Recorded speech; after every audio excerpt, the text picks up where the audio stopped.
What's going on? Today we're going to talk about the Corporate Transparency Act because it seems like it is here to stay. The biggest announcement about it all is if you have not filed your BOIR, you can face up to penalties and they can become really steep fines, up to $25,000 and even some jail time. Today we're going to talk about really what is the Corporate Transparency Act and what does it mean for your business. And while we're here, we might have a little guest pop in and out. My little Yorkshire Terrier might be jumping in and out of the video because he knows a lot about this stuff too. So let's go ahead and talk about what corporate transparency reporting is. So essentially, what they want to identify is who is the beneficial owners of these organizations. So all it is really is reporting transparently what's going on inside of the corporation.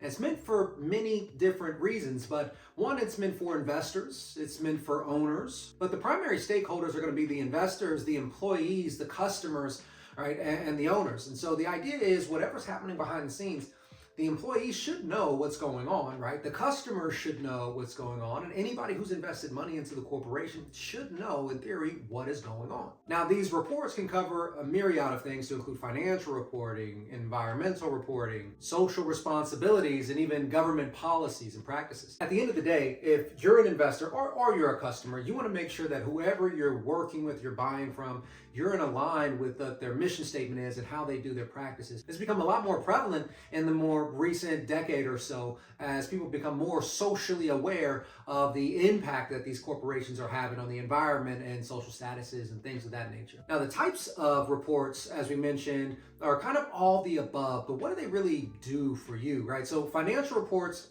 very clear. Everybody should know how the company is operating, especially for investors. We need to know if the company has been performing well. Has it been profitable? Has it been taking on a large amount of debt? Is it in conversations of selling the entity? Is somebody else looking to acquire? Are environmental factors affecting its ability to perform?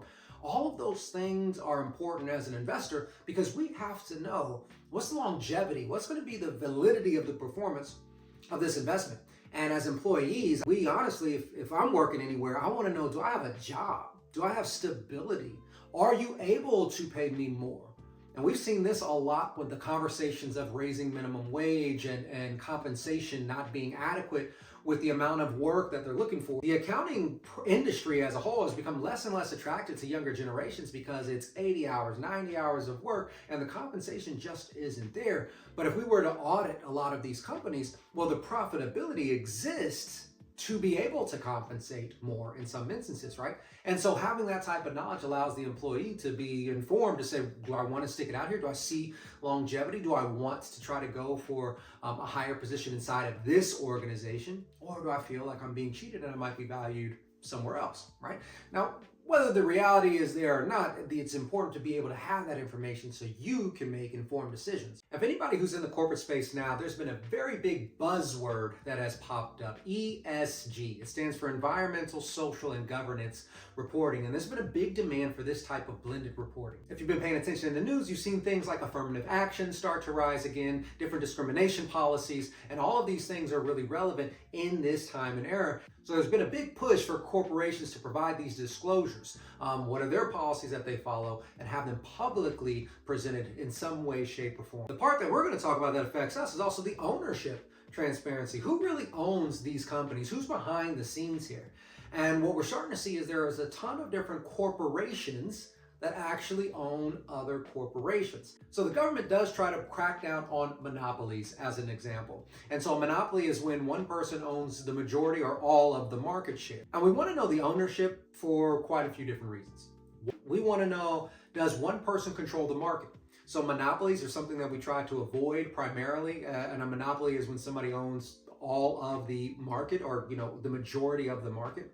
We try to separate that out as much as possible. So if we know, for example, that we see 3 different oil companies that seem to be the top winners, but then all of a sudden we see who owns a piece of each one of these oil companies, and then boom, it seems to be the same company, that's important for us to know.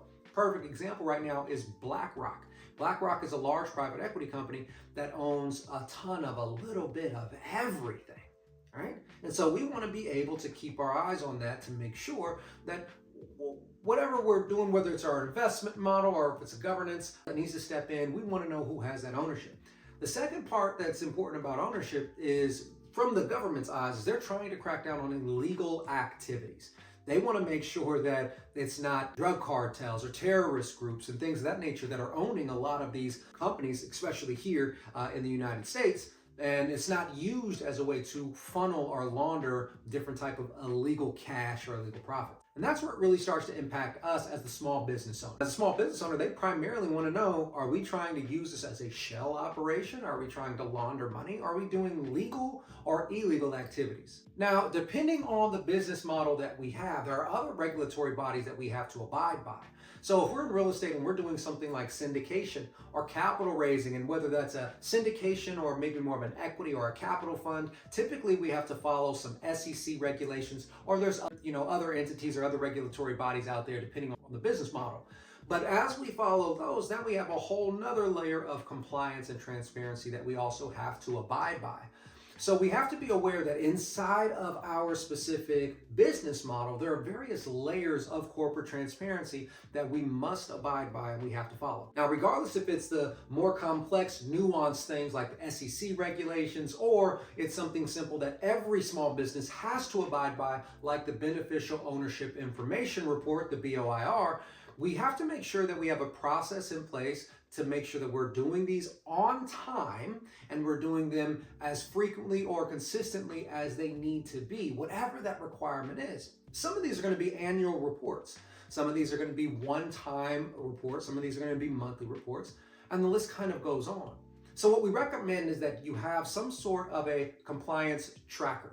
So in our company, what we use is a compliance spreadsheet tracker, and we essentially have all of the different compliances or the different regulations that we must follow and abide by on our front page, which we call our summary tab, if you will. And it's just a list. Now, each individual compliance list that we have their own separate tabs as it goes out. And so it's different things to include just general liability insurance that we may need, right? Lenders may require that, or the corporation may require that. Then there may be professional licenses that we have to make sure do not lapse, that they do not expire. Then we have obviously our different corporate requirements, our governance requirements, our SEC filings, our tax returns, our state taxes, our sales tax, our income tax, the whole shebang. And there are a myriad of different ways to do this, and oftentimes in larger corporations, it's somebody's responsibility to ensure that those things are being met. So no matter which way works best for you, what tool you use or what system you use, we always recommend that you understand what your regulatory requirements are, and you have some way to track it just to make sure you don't miss it, because these penalties and these fines are no joke. Uncle Sam will come up in there. All right, as always, thanks for watching, and we'll see you in the next video.